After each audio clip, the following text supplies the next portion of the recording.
Hi, and welcome to another lesson of the Codelab. This time we're going to talk about signaling and a kind of a signaling 101 session.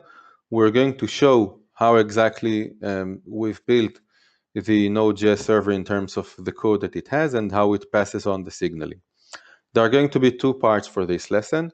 The first part is understanding quickly how we deliver the static file, the HTML file, to the browser, where we've got some of the components, and then what the signaling server actually does when it comes to WebRTC, getting messages from these browsers and passing them around.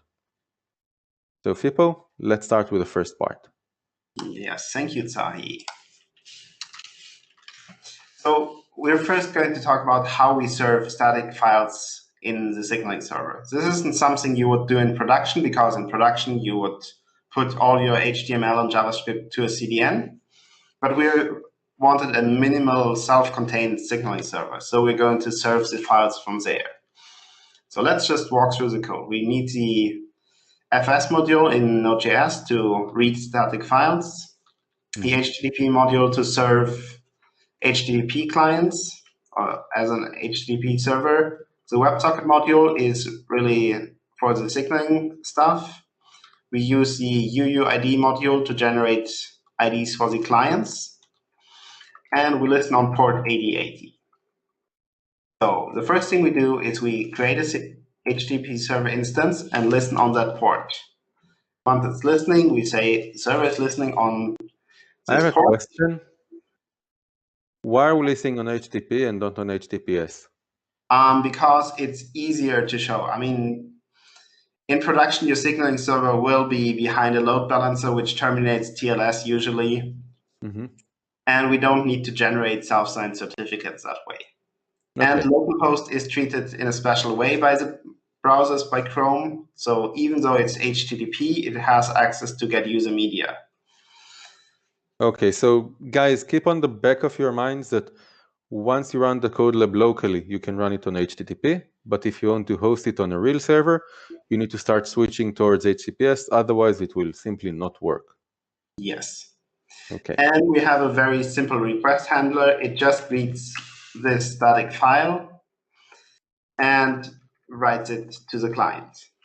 And that's okay. the file. So we have an index.html file in the static folder inside the Codelab code that you have. You can go and look and read it later. We'll review it in one other lesson. But essentially what we do, if someone goes into the server, into our server to get a file, he will get that file from us, that static file, correct? Yes, and it contains all the HTML, CSS, and JavaScript in a single file to keep it simple. And again, for real-life conditions, we'll need to split them into 3 or even more files and add images and all the other stuff. Yes. Okay. Okay, over to you for the signaling part. Okay, so for signaling, let me share my screen real quickly. So for signaling, what we're trying to do is something slightly different. Okay. If we talk about WebRTC as a whole, if we have 2 users and they need to communicate with each other, we usually send a message toward the server. This is going to be the offer. The server will then route it to the other browser. How it does that, it's up to the server and the signaling that was selected there. The other side, the other browser, is going to send a kind of an answer to that message, and we're going to receive that in the first browser. So this offer-answer negotiation is done over a protocol called SDP, Session Description Protocol, which is used by WebRTC in order to connect sessions. Once that is done, we've got some ICE negotiation and other magic going on that will get our media flowing directly across the browsers. Okay? Now, this is WebRTC. What we did for our specific Codelab and in our specific lesson here was decided to do signaling in a way that is really, really simple. So the way it works for us is this. When a browser connects to the server through the signaling, what we're going to see is the following. It's going to send a connect message toward the server. The server is going to receive that message and will reply to it with a hello message of its own, okay, on the response, and allocate an ID using the UUID package. So we're going to have a kind of a unique ID generated and allocated for each user that joins a session. Not a session, but registered toward the browser, connects with the browser. When another browser connects, you will receive a different ID. So you've got the left user ID and the right user ID. Now that all of these users are connected to the server, when one of them wants to send a message to the other, like say the offer message that we have, it needs to do the following. It will send a message. It will indicate in the type what is the type of this message. In this case, it is offer. It will add the ID of the recipient, who is the destination for that message. In this case, the ID is left. And it will add an SDP component. Okay, in this case, it's the offer message. The server is going to be rather stupid and take the message almost as is and route it towards the other user. Okay. Now I think it's time for us to go and look at how this, this will happen in the code itself in our Node.js server.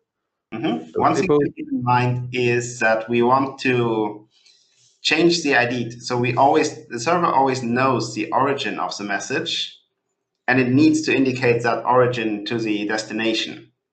So the destination can send it back and everything is nice and secure. Okay. Can we see it in the code? Yes, I'm glad you asked. So we're now here. We have in our Signaling server keeping a map of connections, and we're creating a WebSocket server on top of the HTTP server. And that's nice and easy in Node.js, which is the reason we choose Node.js for this.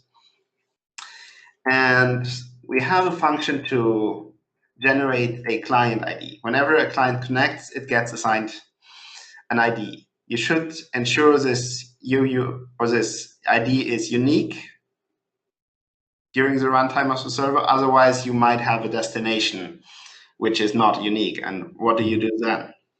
So one thing to do here before you continue saying, yes, fix it to do. And what you'll see here in these lessons and in the Codelab in general is that we've left to-dos and exercises along the signaling and the HTML files. We'll use that either in the exercises that are part of this Codelab. So you'll be able to see how to add stuff and modify stuff within this code, or just for you to remember the things that you need to do. For example, going and checking that the UUID that you've allocated is the only one available. Going to the map, seeing that there is no other UUID there, and things like that. Yes. I mean, it's not a difficult task, but you need to think about it. A UUID can, in theory, have a collision with another UUID. It shouldn't, but you need to check that. Okay. Okay, let me scroll down a bit. So here we are in the part where the WebSocket server accepts a connection. And this is the connection signal. And the argument here is the WebSocket. So the first thing we need to do is to assign an ID to the client. We could do some things like having authentication built in, but that's very complicated. You need to make a lot of choices, like how do you do authentication? How do you know that the guy that claims to be Tsahi is actually Tsahi? And we just generate the ID. We log that we've received a new connection with that ID. And our handling for duplicates for now is to just close the connection, reject the new connection. Okay. Which is one way to do it. And so it's never going to happen. So we need the simplest thing because we don't care who the users are. We don't maintain a database to store them, and we're not trying to authenticate them. Yes. Okay. And then we store this new connection in our map of connections that is indexed by that ID. So if we want to send a message to a certain ID, we look up its WebSocket, and then we call the send method on that WebSocket. Okay. And the next thing is, actually, if you think back about our protocol, we said we are going to send a message from the server to the client with the type hello and the ID. And we just use a WebSocket send with a JSON stringify of JavaScript object, which is as simple as it gets. Okay. So what we did here was the first part. There was a connect message, and then we sent back the hello with an ID. The connect isn't a real message, but yes, it's the TCP connect part that is somewhere below the WebSocket. Yes, we also need to handle the case that the WebSocket is closed, which is another of those virtual messages, and we delete the connection in that case. Okay. We probably, if this was like a real application, at this point I'd probably need to check if there are ongoing sessions and go to the users within these sessions, tell them that it got connected so they can clean up their act around this session instead of leaving everything open. Exactly. That's typically how these very simple signaling servers evolve into full-blown chat servers. Okay. And the next thing we have is the message handler. Actually, that's the only thing left because we have a really simple server. So on every message we receive, we log the ID, which we know because we're inside the connection handler. And we first try to parse the message as a JSON object, which can fail. And if it fails, we will just log that and return.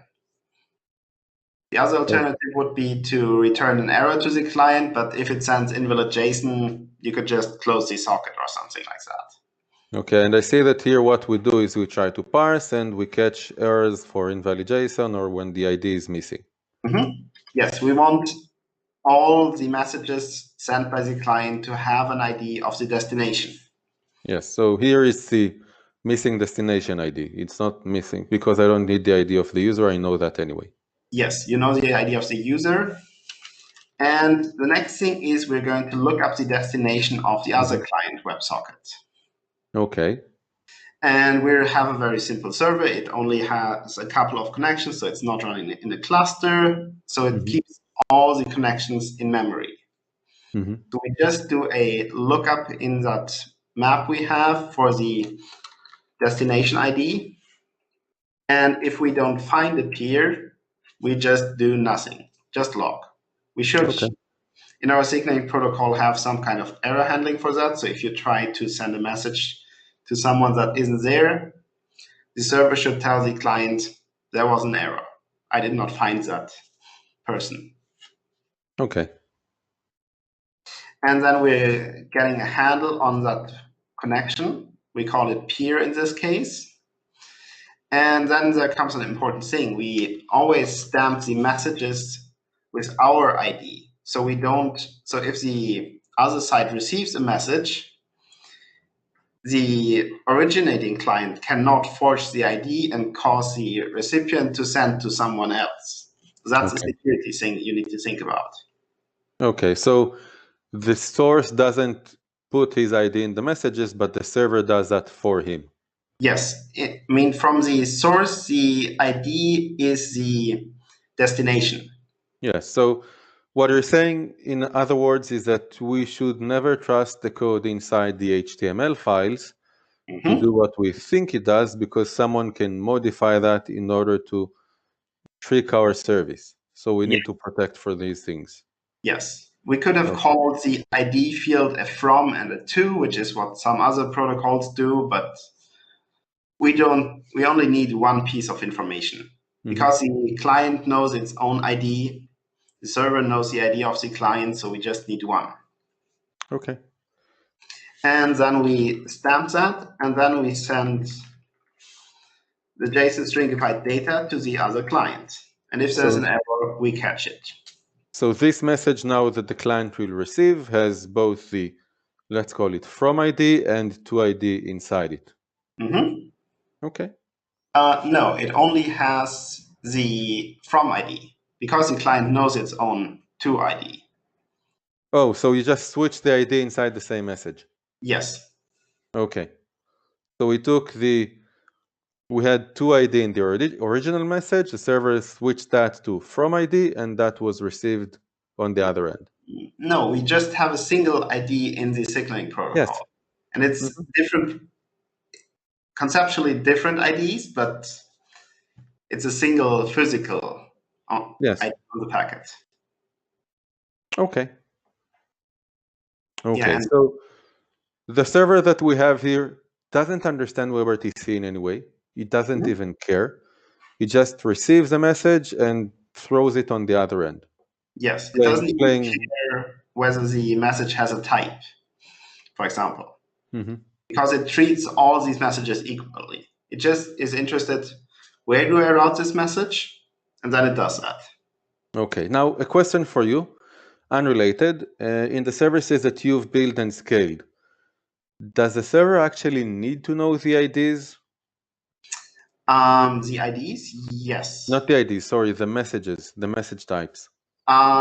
Typically, it doesn't, because it's really like, do you care if it's a offer, an answer, a candidate? As a server, you don't. Unless you want to get in on the call, you don't need that information.